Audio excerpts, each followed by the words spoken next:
Hey, Benji here. Let's talk about downward facing dog. It's a great shoulder stretch, it's a wonderful back of the body stretch, and it's a resting pose, right?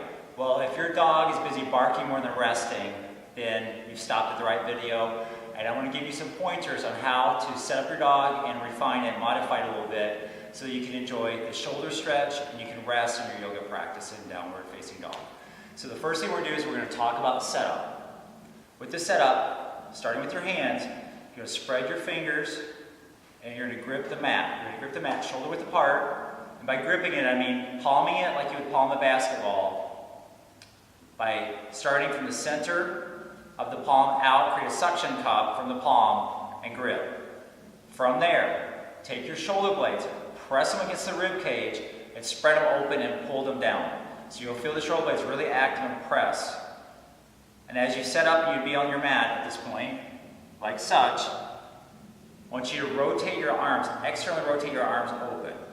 By doing that, I'm not talking about from the forearms open, but from here in the armpit. So open up from the armpit, so you feel the arm open up from the shoulder. The bicep will face forward. Then let's talk about the rest of the core here. Take your lower ribs, pull them in. Take your navel, pull it in towards the spine, and feel like you're going to lift it up underneath your rib cage and up through the crown of your head. The top part of the butt will pull down toward the heels. So it's a pelvic tilt, and I'm not talking about extreme butt tuck type thing. I'm talking about just a pelvic tilt. So the hip bones will come back, top part of the butt toward the heels. Navel lifts up and in. The lower back will lengthen out, and the front of the body will hollow out.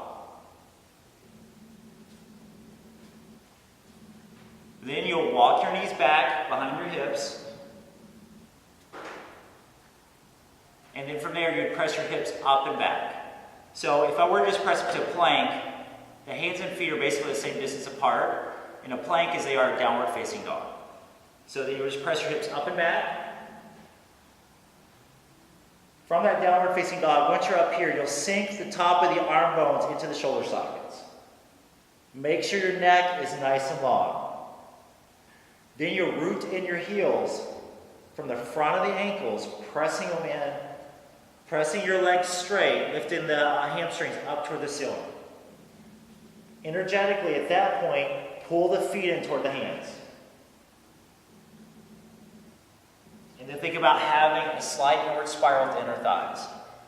Now, the problem is, at that point, if you can't straighten your legs because you have tension in your hamstrings that won't release, then what we're going to do is we're going to bend your legs.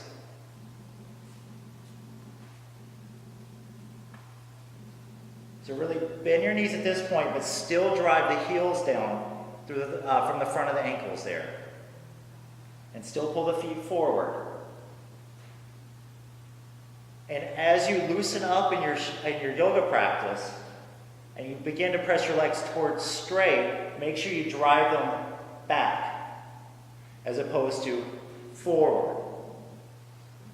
As you can see, there's a tendency, especially that sensation of the hamstrings trying to work through that as you try to straighten your legs, the body will shift forward. You don't want to do that. You want to keep from the hips all the way down to the hands, that same angle there, and then the legs just press straight. So hopefully this will help you. Give her a try. I think it will hone in your downward facing dog, and it's going to feel much better in your practice. Let me know how things go. Take care. Bye.